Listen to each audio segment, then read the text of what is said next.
I don't often talk about new releases on the channel. I don't consider myself a film critic, a film reviewer, but I do talk about newer releases if they move me enough, if they excite me enough, if they inspire me to actually engage with it, engage in the conversation around it. And that is definitely the case with the film that I want to talk to you about. It's Presence, the new Steven Soderbergh film, written by David Koepp. It's a haunted house movie that is filmed from the perspective of the ghost. And we follow this family that's moved into the new house.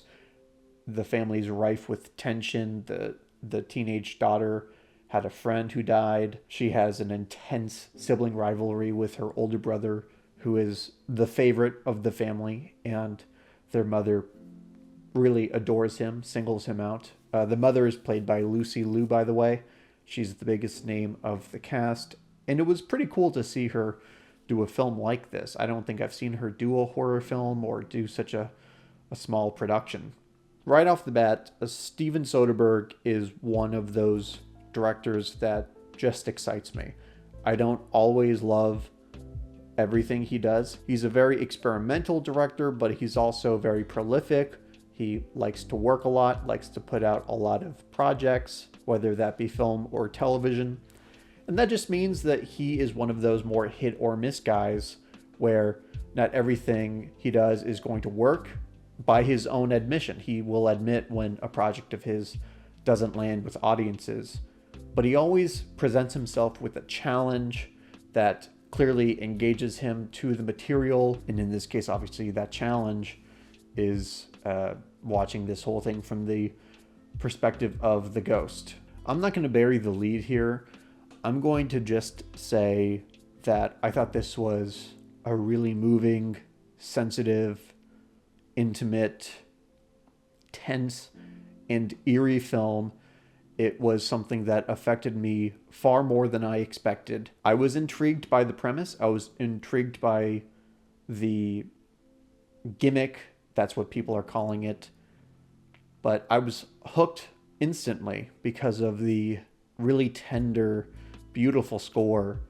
And there's something poetic, inherently poetic, about the cinematography here, to be this gliding camera that moves so gracefully through this house and studies and observes the drama of this family, all of whom are played with really perfect naturalism.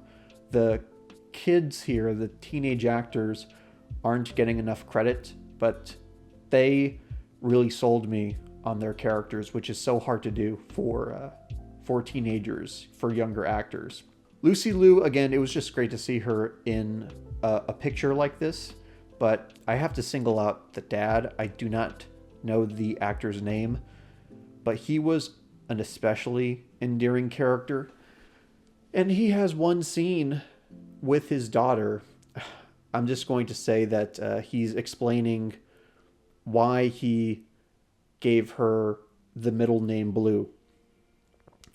And this is something that only a director as disciplined, as experienced, and intuitive as Soderbergh, he can take that banal scene or that small scene and make it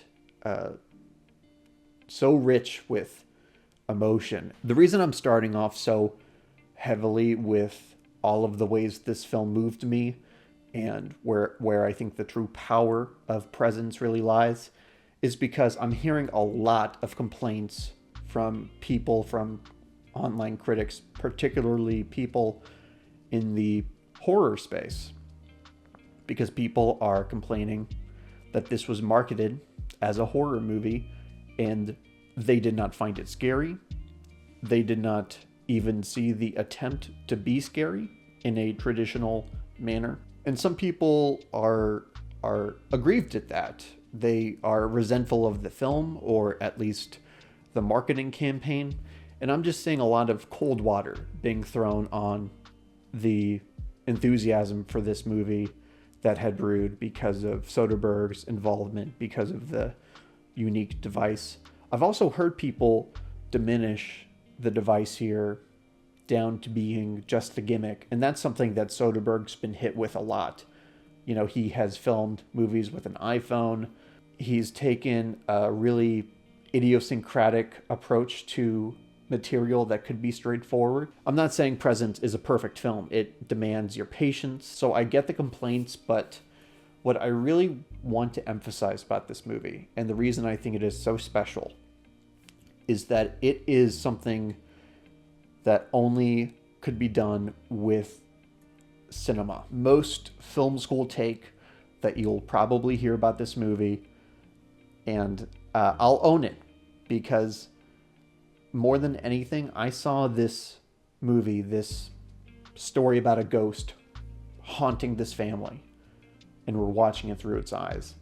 And I was so struck by the fact that this really does something with the medium of film and realizes something that is truly intimate about filmmaking. It gets us into the lives, into the really intimate moments of this family in such a passively voyeuristic way that you're totally immersed, even though it doesn't do anything showy, right? It doesn't hook us in the way that we expect and maybe we hope for a movie of this genre to really grab our attention.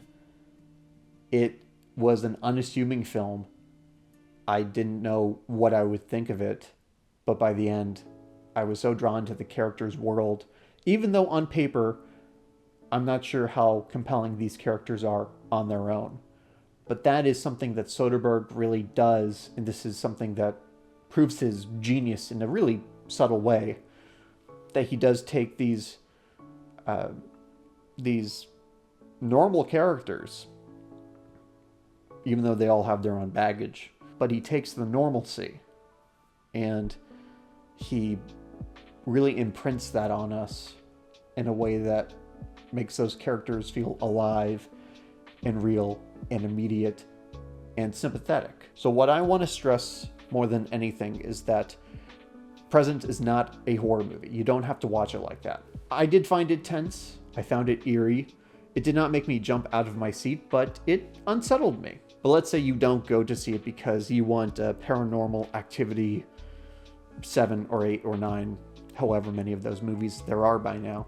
But I do think this is a testament to how filmmakers can draw us into worlds that can be so humble, but can envelop us nevertheless just through the power of sympathetic artistry. Yeah, I don't know how good of a job I'm doing on selling this movie, but just give it a chance. Try to see it in the theater. I did think this movie benefited from that immersive environment, seeing this on the big screen. I was the only person in my theater, by the way. Not a great sign for the movie's box office prospects, but I will say, if you don't think this is a horror film, there are many times I was sure that there were people whispering or moving around behind me, and no, there were not. So either there were actual spirits in attendance of that screening, or that's how deeply the movie actually got under my skin. And I'm inclined to believe the latter. And that's it. Not so much a review as it is me pleading with you to give this movie a chance and to go into it with the right mindset. Let me know what you thought of Presence if you saw it. If this video inspires you to see it, let me know what you thought. Even if you hated it, I would love to hear what people are thinking about this movie. And I need to be getting to a screening of Companion soon, so that's it for now. Like and subscribe. Be well, and go and see Presence. And if you don't see Presence, go and see Companion, I guess.